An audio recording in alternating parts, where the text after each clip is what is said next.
2020.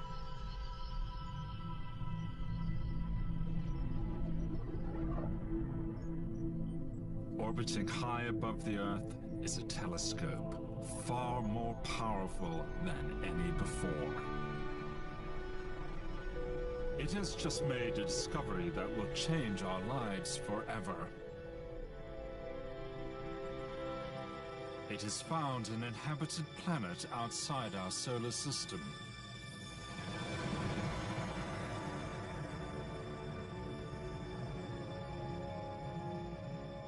More than 50 light years from Earth, the telescope has located a world that glows like an oasis in the vast emptiness of space.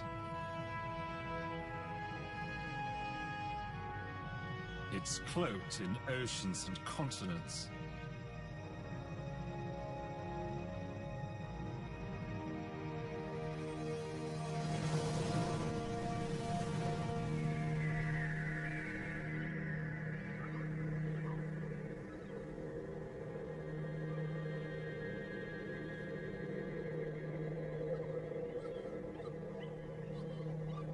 This is a truly alien world.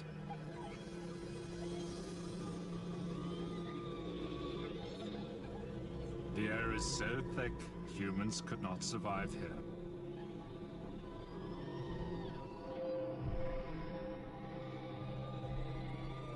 And it's home to giants.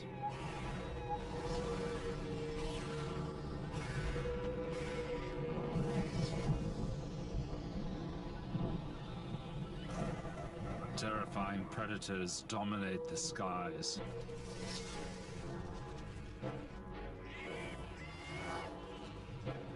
Fantasy?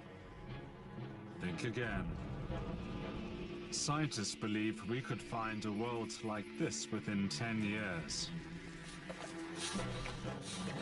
And they're preparing now for what we may find.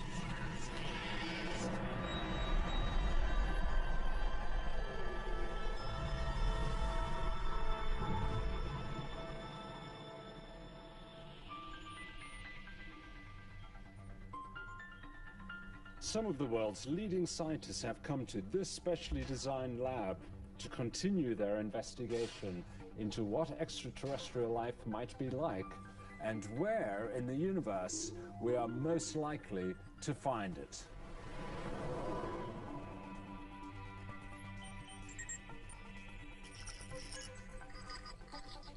All are world leaders in the fields of astronomy, astrophysics, biology, and biomechanics.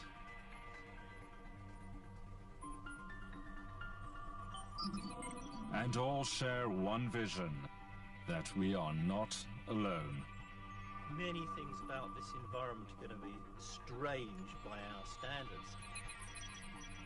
This is the century for the discovery of extraterrestrial life. We have new programs looking for remote planets. We have new search strategies. We have new experiments being carried out on Earth. It's an incredibly exciting time to be here.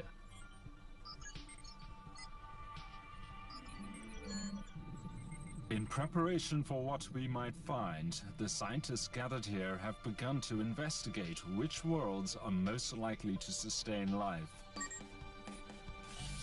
They've designed life forms that could survive on an alien planet.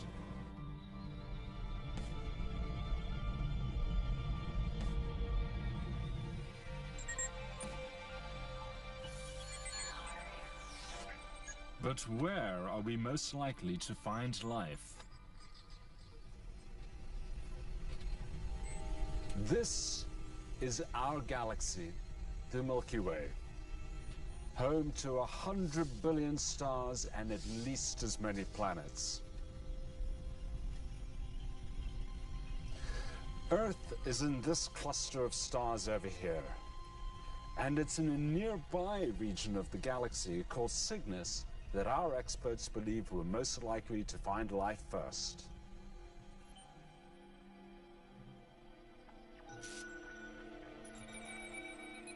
The idea that there might be life out there has been around for a long time.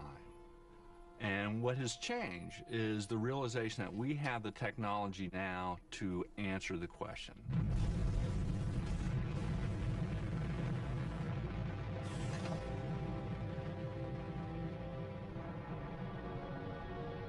Over the next 10 years, a new generation of telescopes will be launched into space. More powerful than any before, they'll peer into the Cygnus constellation.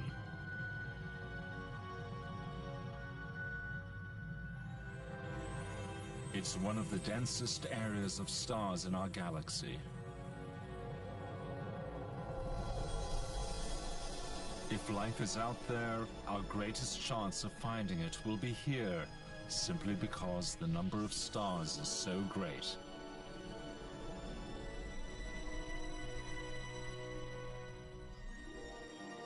To narrow down the search, the scientists have decided to investigate a very common configuration in our galaxy: twin stars.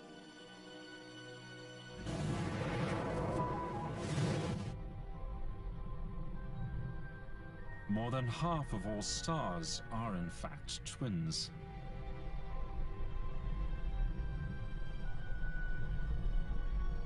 Previously, astronomers thought twins were too unstable to let planets orbit around them. But it turns out that if the planet is far enough away from those two stars, or if it's orbiting one or the other of them, then indeed the orbits can be stable, and you can have worlds that stay in their orbits for billions of years, and that could very well have life. This recent discovery has opened up a vast opportunity for life in the universe. And the scientists will be looking for twin star solar systems like this.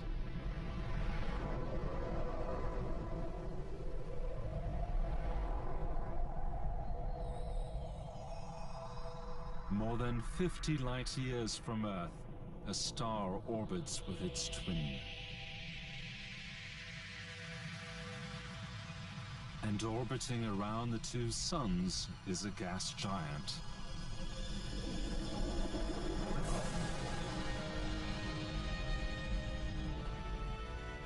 A 1,000 times bigger than Earth, it's a violent, lifeless planet. But there's another world here.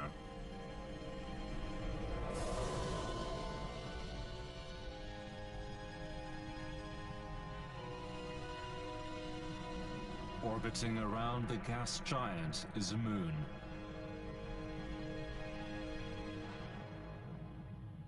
It's exactly the kind of world the astronomers hope to find. You could have a moon the size of Earth, big enough that it could have an atmosphere, that it could have an ocean, and one that could be supportive of life of all sorts, including very sophisticated life.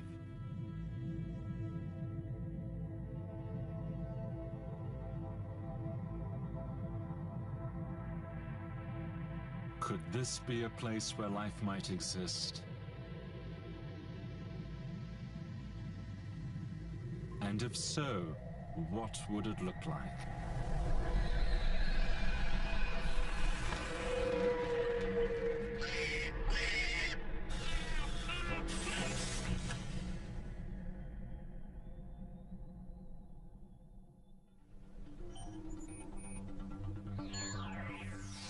The astronomers and astrophysicists gathered here have begun a groundbreaking project.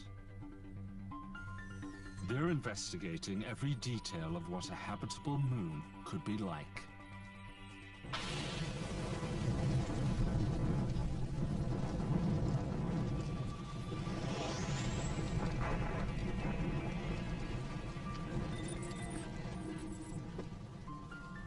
A new world is coming to life.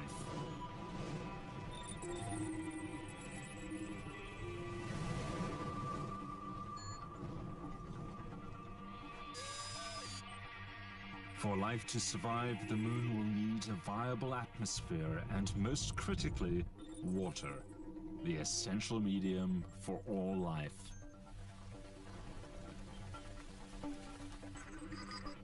If the moon is large enough, if it's geologically active, so it can recycle gases like carbon dioxide into its atmosphere through volcanoes, for instance, then it's quite possible that a moon like this could have a viable atmosphere. All the parameters the scientists explored showed the moon could sustain life. Potential of saying, well, this variation might tell us that there's a blue moon there, and in fact we might be dealing with the potentially habitable planet.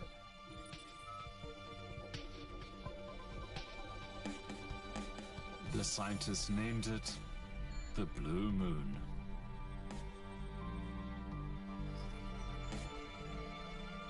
They decided to model it with a dense atmosphere, a scenario they believe could be very common in the universe. As far as the blue moon goes, it has 3 times the atmospheric density as the Earth has. This pressurized air will make levels of oxygen and carbon dioxide much higher. The oxygen level is about 30%.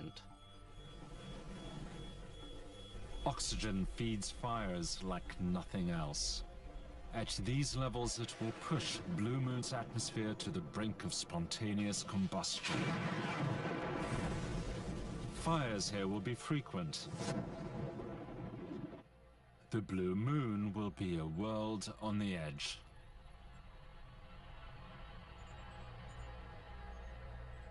One person goes out without a spacesuit. They're back within a minute. Their description is terrifying. It's an immense pressure. They can hardly breathe. It's hot, it's clammy, and they feel as if they're being pushed down by the most extraordinary weight. It's nothing like the Earth at all.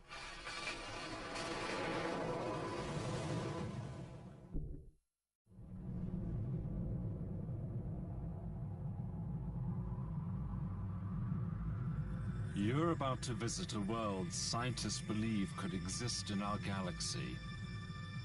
The Blue Moon.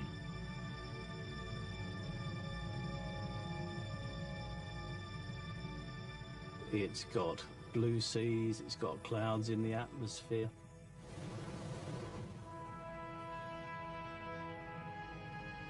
And the continents are cloaked with something, maybe some strangely colored vegetation. I'd love to see a world like that.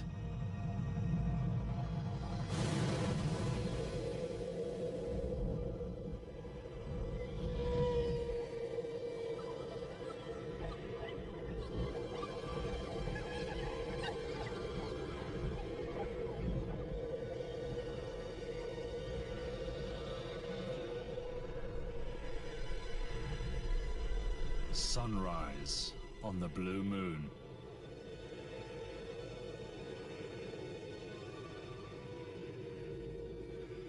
Giant forests more than a kilometer high dominate the landscape.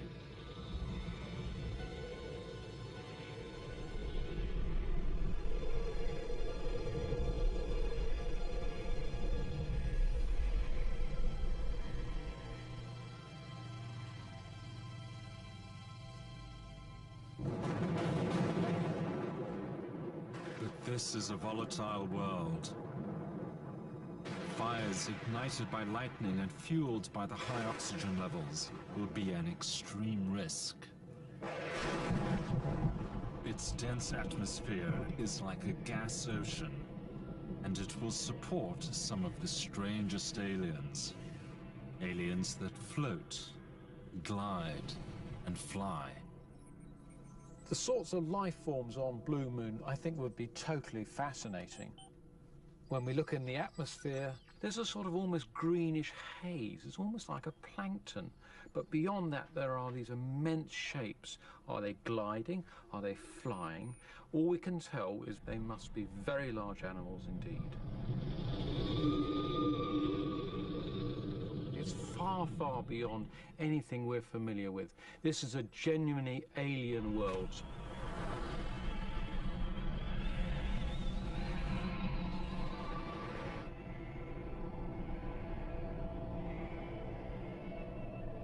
The pagoda forest is the setting for an extraordinary story of how extraterrestrial life could survive in an extreme world. Fields of strange floating plants fill breaks in the pagoda's dense canopy. It's the territory of deadly predators the size of eagles, the stalkers.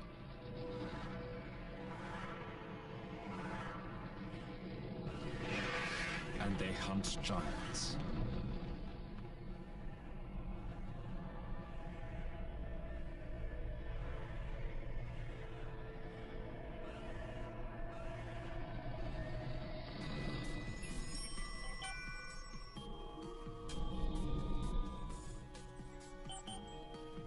Blue Moon's life forms have been created by some of the world's leading biologists and biomechanists. There's a sort of predictability to life on Earth, which surely we can extrapolate across the galaxy. And even at this stage, we can predict the sorts of organisms will be adapted for living in this thick, viscous atmosphere. Everything about these aliens has been scientifically calculated. From the dimension of their wings, how they might see, to how they could interact with each other on this strange world. Because if you find those, then at least you know there's life there. There are wonderful opportunities for flight here. If you've got denser air, heavier air, it's going to be easier for big things to fly on the Blue Moon. Amazingly big things.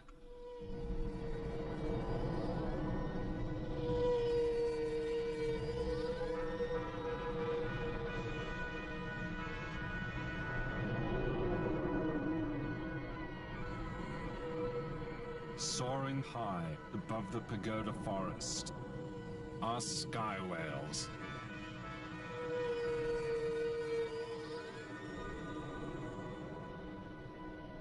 With a wingspan of more than 10 meters, they're the Blue Moon's largest flying creatures.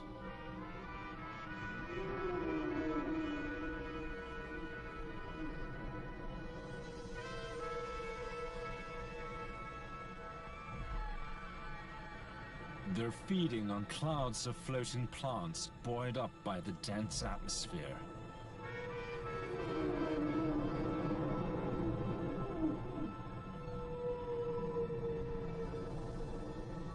The likelihood of sky whales seems very high. They ought to exist. So on the Blue Moon, we have animals which originally were swimming in the oceans. But because the atmosphere in Blue Moon is so thick, one can imagine something swimming in the ocean to flying in the atmosphere effectively as a single transition. It's opening new eyes to the way in which evolution can happen on alien planets.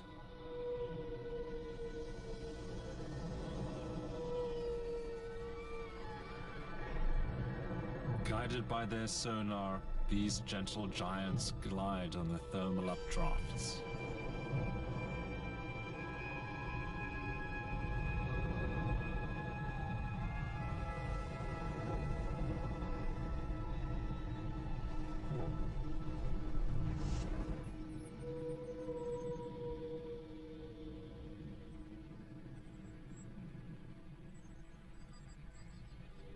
What a magnificent beast this is. A sky whale weighs as much as a rhinoceros. That's 10 times larger than the largest thing that has ever flown on Earth, a pterosaur. At the time of the dinosaurs, we had in the sky gigantic flying reptiles. Why was that? Well, one of the best explanations is that the levels of atmospheric oxygen was substantially higher than they are today. There was basically more energy available. These things could get to gigantic size.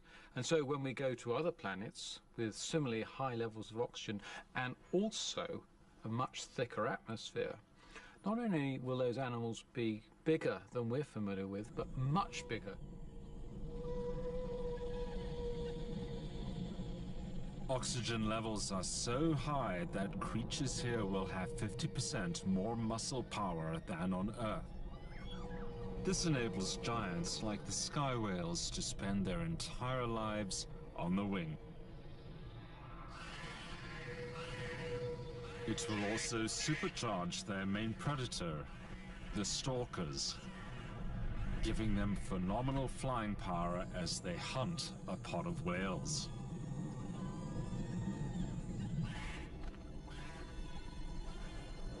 Soaring above the forest, the sky whales are safe as long as they stay high.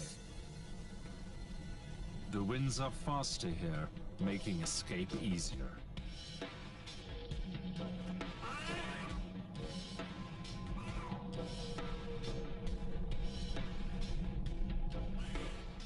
The scouts come from a colony of more than 300 stalkers, and they're hungry.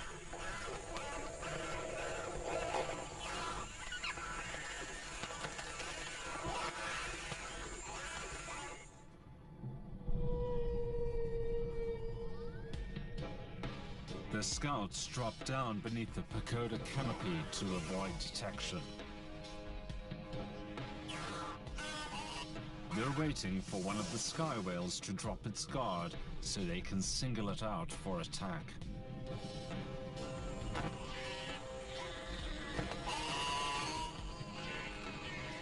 The stalkers have 3 eyes, giving them 360-degree vision, perfect for tracking the sky whales while maneuvering through this complex world.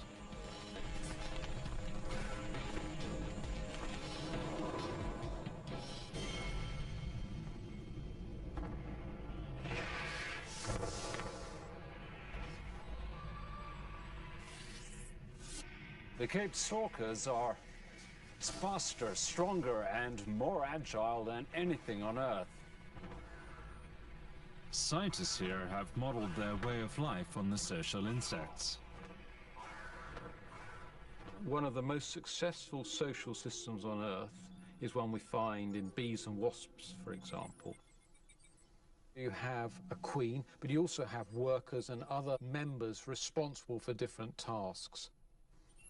Now, on Blue Moon, we could imagine something rather similar, but interestingly much larger, because remember, the atmosphere is denser and there's more oxygen.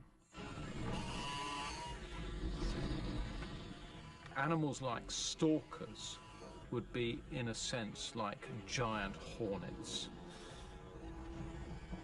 They would be divided into a series of scouts looking for new opportunities. But there are also workers and the queen staying in the nest.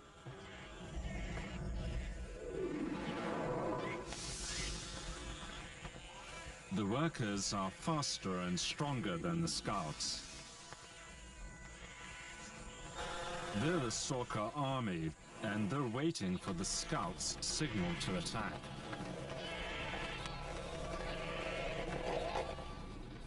It's a very, very successful way to run a large colony and also to be very effective in cooperation, and that includes, of course, hunting.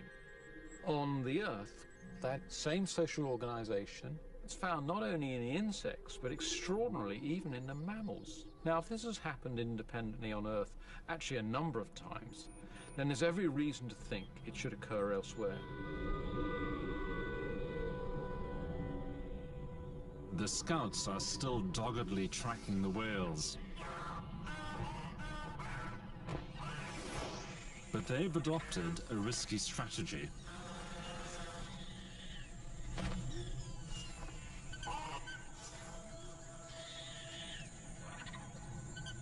The pagoda understory is draped with a lethal veil of tentacles.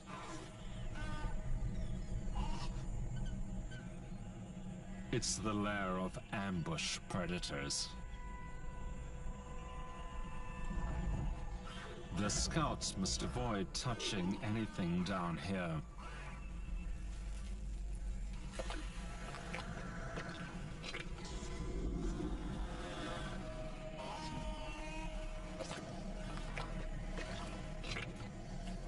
There will always be the hunter and the hunted. This battle for survival is a major force that has shaped the destiny of life on Earth. On the blue moon, scientists believe it will be no different. I think there's only one thing that we can say is going to be true of life everywhere. And that one thing is Darwinian evolution.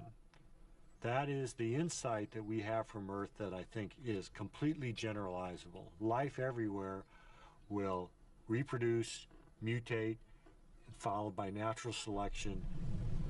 That process, I think, is as universal as the laws of gravity and relativity. Life here is 6 billion years old. It's complex and well established. But how could life ever get started on an alien world like the Blue Moon? The answer comes from one of the biggest space discoveries in recent years.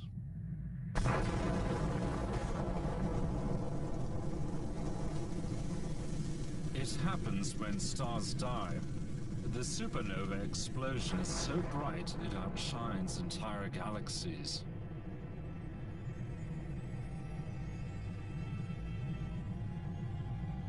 In its wake, it leaves behind a nebula, a vast cloud of dust and gas tens of light years across. Inside, carbon and all the other elements for life are created. What's interesting about this dust is that it's rich in organic material. That's the stuff of life out there in space. The biological material in our bodies and in plants and animals are proteins, and those proteins are made out of blocks called amino acids. Well, we see those same types of molecules, amino acids, out there in space. So if the basic building blocks of life are common throughout the galaxy, then why shouldn't life also be common throughout the galaxy? The discovery that stardust is raining down on planets and seeding them with the ingredients for life is astounding. It could mean that stardust is seeding life right across the universe. And on some worlds, conditions will be right for life to take hold. In any environment that is broadly similar to the Earth, water, energy, carbon, life will start there as well. So that the story of life could be unfolding in many different locations, independently each time. And as each story of life is written, it'll be a little different than the others.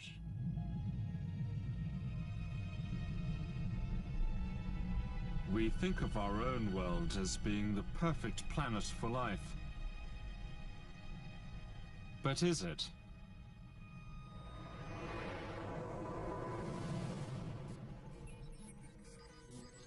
The Blue Moon would in many ways be more habitable, particularly for forests, than the Earth. Carbon dioxide levels 30 times higher than on Earth will fuel rampant plant growth.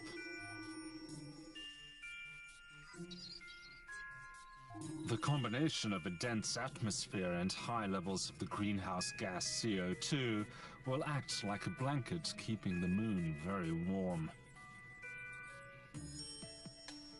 You might expect a planet like the Blue Moon to have smaller temperature contrasts between the equator and the pole.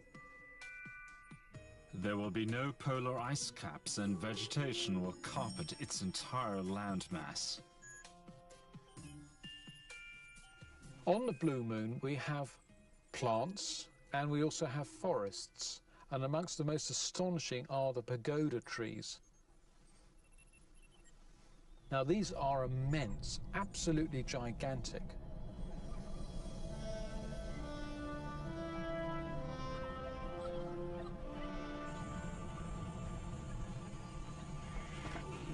They're more than a kilometer high.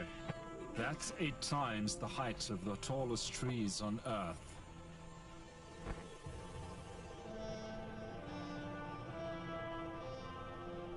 The The ceiling of this world is a sea of sky ponds. Each tree has modified its leaves to collect rainwater, and the whole forest is interconnected like one vast superorganism. So here are forests which are alien indeed. The trees on Earth could never grow so large. And the reason for this is effectively that inside the plant there is a set of tubes. It's a sort of conduction system which is responsible for taking the water from the roots up into the sky. And effectively what we see is there's a limit to the size, the height of the column of the water. Now on Blue Moon it's rather different. The pagodas don't need to draw water up from the ground. They collect it in their sky ponds, and then gravity does the rest. But the weight of the water in the sky ponds could make the tree collapse. The scientists have overcome this by imagining the forest as interconnected. It will give the pagodas enormous strength and stability. In principle, trees and a forest based on this design could get higher and higher and higher. What could that height be? It could be 500 or even 1,000 meters. It could be easily 10 times higher than trees on Earth. All life on the Blue Moon revolves around this vast cathedral of pagoda trees. Their sky ponds are a haven for many other aliens.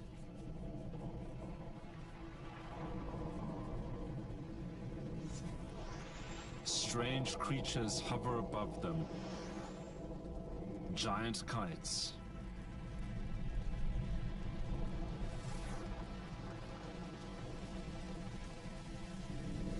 They use their tentacles like fishing lines to catch helibugs living in the ponds.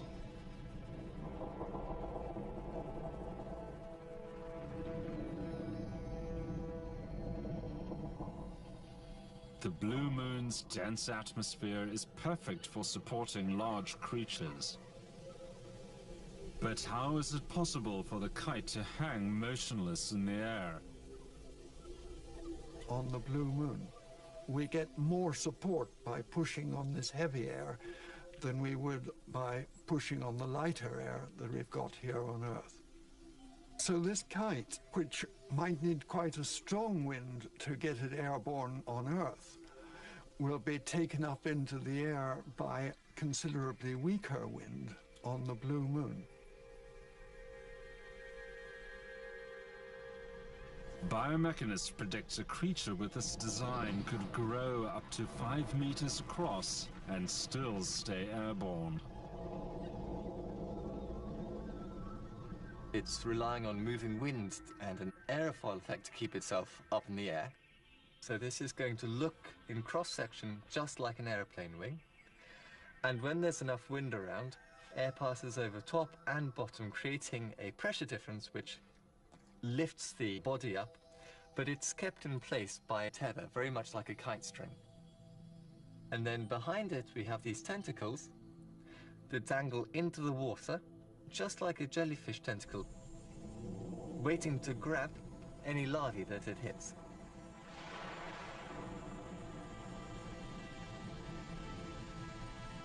The kite's fishing grounds are vast.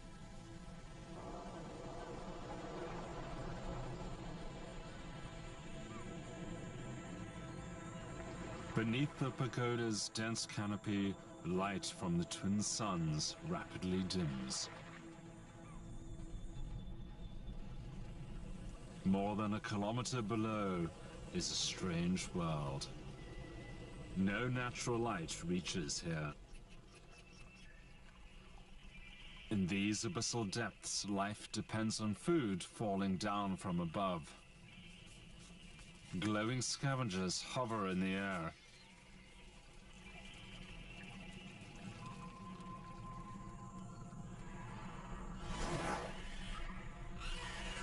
Higher up in the twisted tangle of the canopy is another unique world.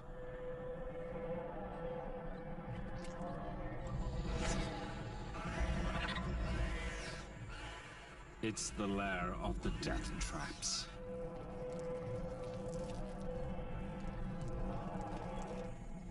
The great halls of the forest are draped with their lethal tentacles.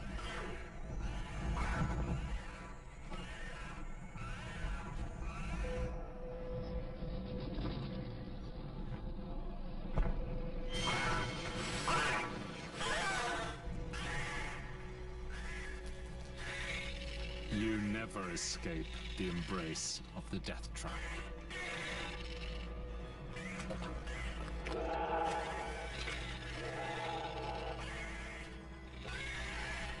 The stalker faces a slow death, dissolving in a bath of acid.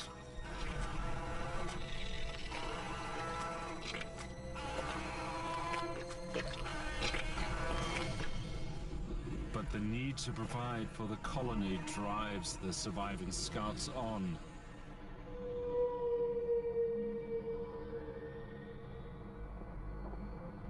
It won't be long before one of these gentle giants is singled out and the fury of the Stalker army is unleashed.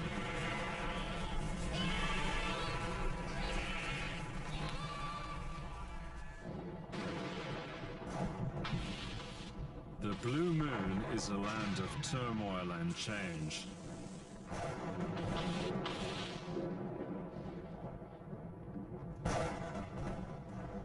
Forest fires on the Earth can be deadly. On the Blue Moon, they can be far more ferocious. They can sweep through huge areas, fanned by winds, fueled by the oxygen. The destruction is massive, but the breaks left in the canopy will bring opportunity to others. A new alien is coming to life.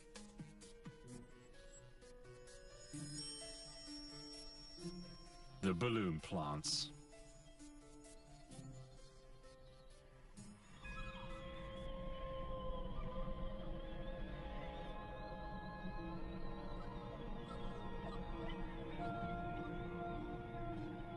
Blue Moon's dense atmosphere will enable plants to float in the sky.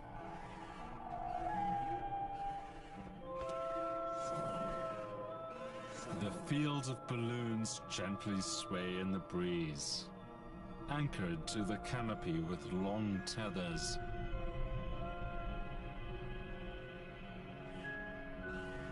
The biomechanists have calculated plants like this could grow to the size of a small hot air balloon.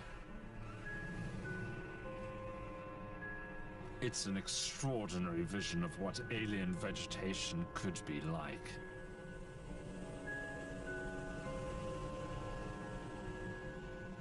If you want to float in an atmosphere, you need a lighter-than-air gas. And the best gas on demand, simply by splitting water molecules, is hydrogen. At first sight, hydrogen might seem to be a very strange gas to use. No. On Earth, in fact, a number of organisms produce hydrogen.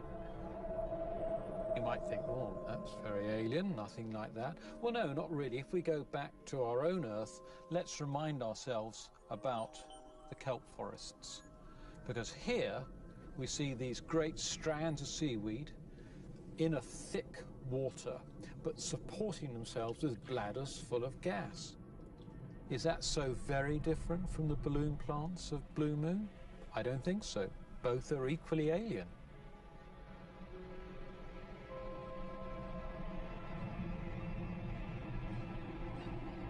When conditions are right, the balloons can rise high above the pagodas. It's a simple way to compete for light on a planet where plant life is rampant and space is at a premium.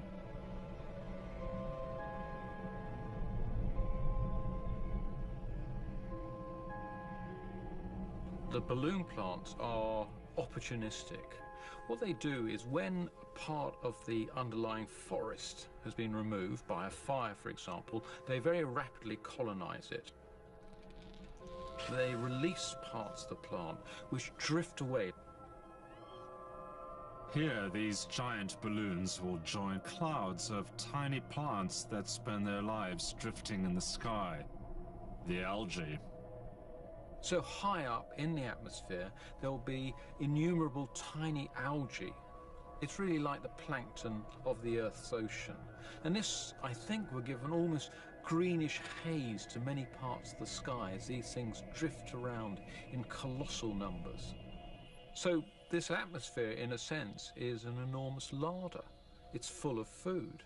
And if there's food floating around, especially in the form of algae, then it would be natural to imagine that there will be animals grazing that resource.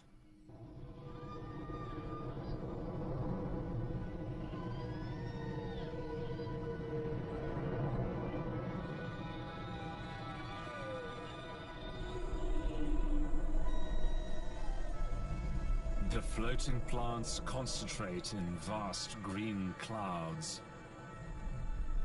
and the sky whales scoop them up in colossal mouthfuls.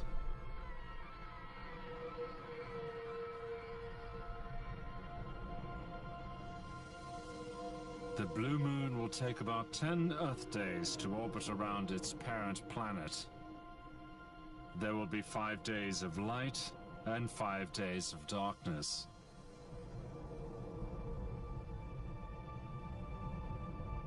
The temperature difference creates intense thermals, which the sky whales ride with ease.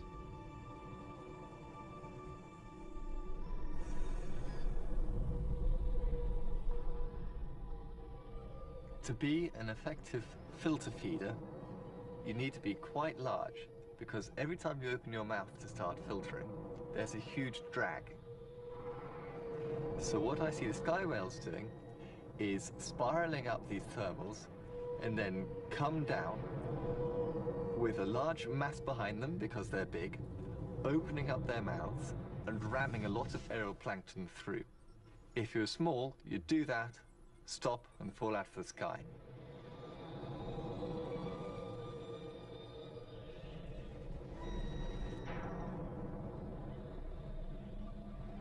Feeding well below the main pod, one sky whale has dropped in altitude. It's the moment the scouts have been waiting for.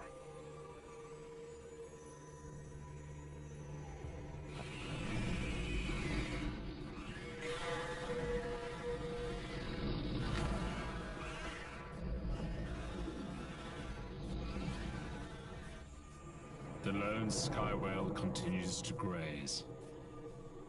It's in mortal danger.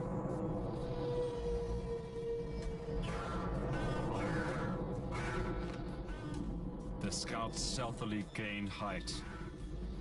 They must get above the whale.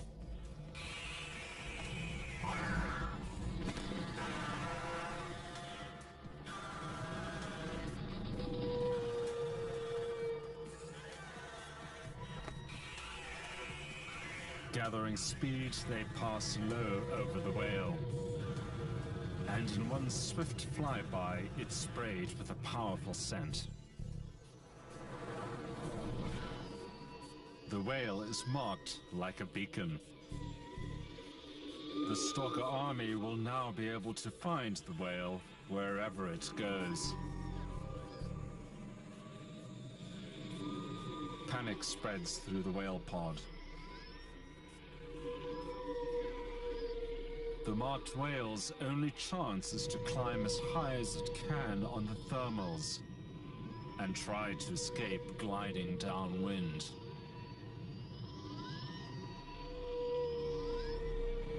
The scouts now race back to the colony to summon the workers. The idea that a trail of chemicals, pheromones, could be used by the stalkers on the blue moon may seem rather unlikely. Wouldn't the scent be dispersed in the atmosphere? Well, no, I don't think so, because in point of fact, remember, this atmosphere is much denser. Pheromones can be detected at tiny concentrations. It's an economic, cheap way of leaving a trail behind, the trail which takes the workers to their prey.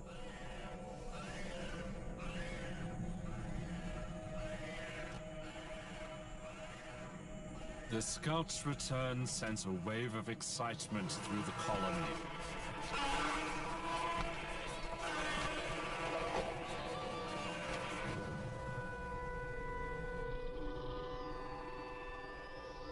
The sky whale will be lucky to survive.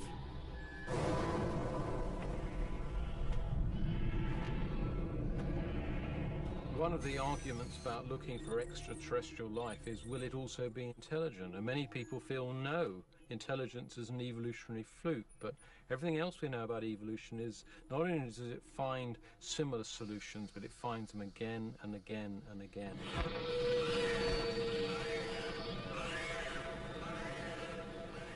Blue Moon stalkers are highly organized. A terrifying adversary. Like the social insect, theirs is a shared intelligence, very different to our own. Each worker has a small brain, and they don't solve the problem by stepping back from it and thinking about it. They actually solve the problem by having lots of individuals exploring for answers. Life on other planets might have evolved entirely down that route, and that could be the dominant form of life, and in a sense suppress the evolution of more individualistic forms of intelligence. An alien army is unleashed.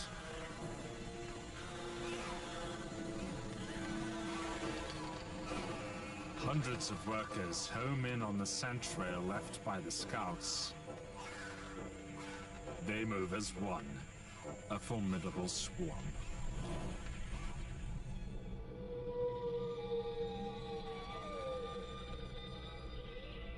Speed is critical. They know the marked whale will be trying to gain height.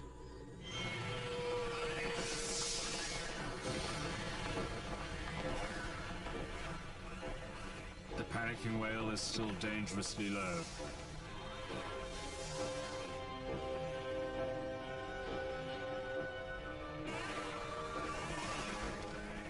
The scent trail is getting stronger and stronger. Its desperate battle to escape has failed.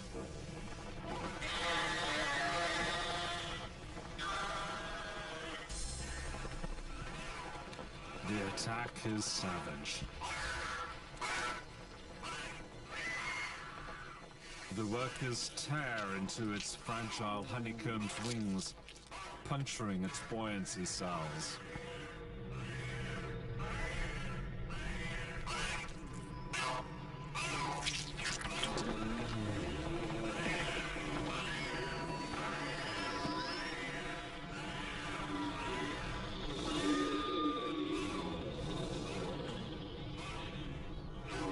The whale's cries fill the air. Slowly, the giant begins to drop from the skies. The stalkers follow and wait.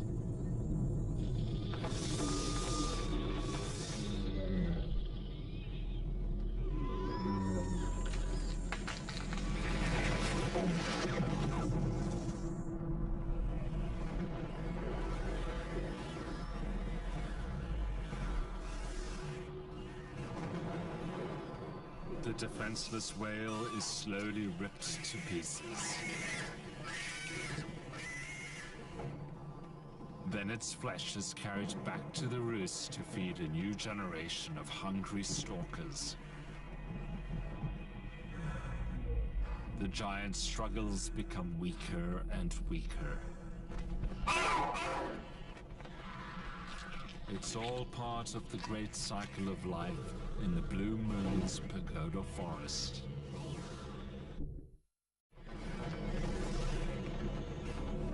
The stalker colony is a formidable force.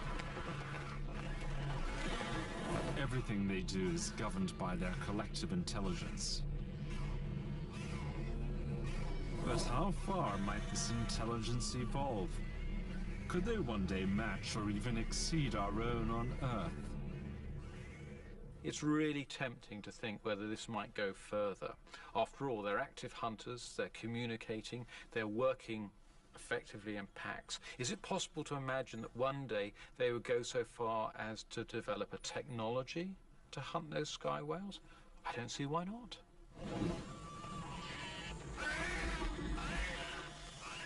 One of the intriguing things, I think, that might be in the future of the stalker is that they might end up farming the whales rather than just crudely predating them. And in fact, you could imagine them dominating the entire surface of the planet and the surface of its atmosphere in this way.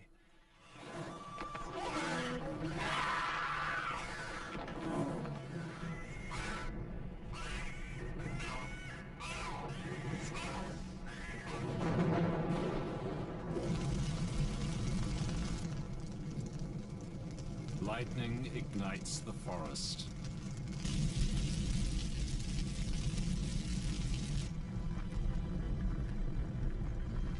The fire is immense, consuming everything in its path.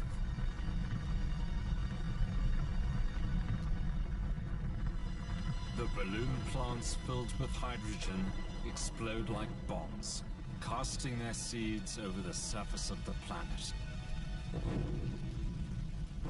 And from this destruction, new life will emerge.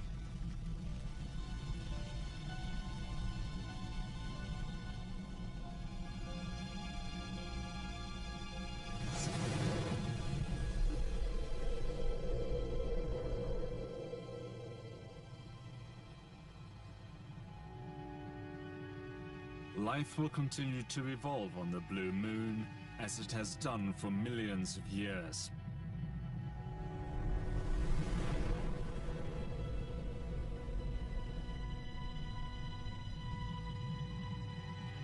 I think that one day we may indeed find something rather like the Blue Moon. I think this is no longer the stuff of science fiction.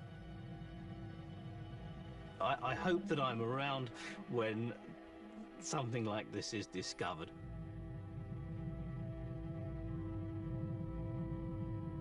When the new telescopes are launched over the next 10 years, they will be pointing towards twin stars, searching for worlds like the Blue Moon.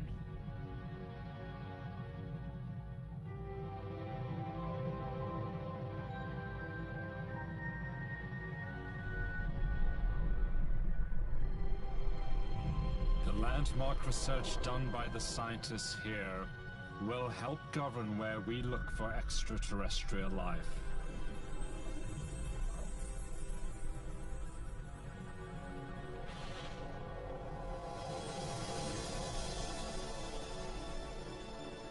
Will we find planets like Blue Moon orbiting other stars, orbiting giant planets around other stars?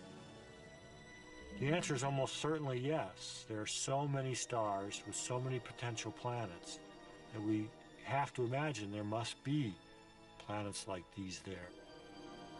It's just a question of discovering them that far away.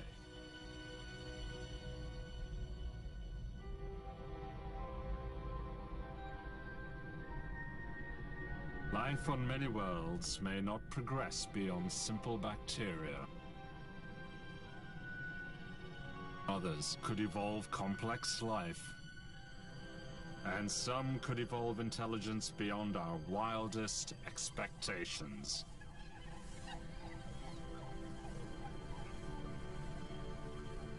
Intelligence will almost certainly lead on many planets to a species which will want to visit the stars. And if indeed we do contact extraterrestrial life, our whole world picture will change forever. It could happen in our lifetime.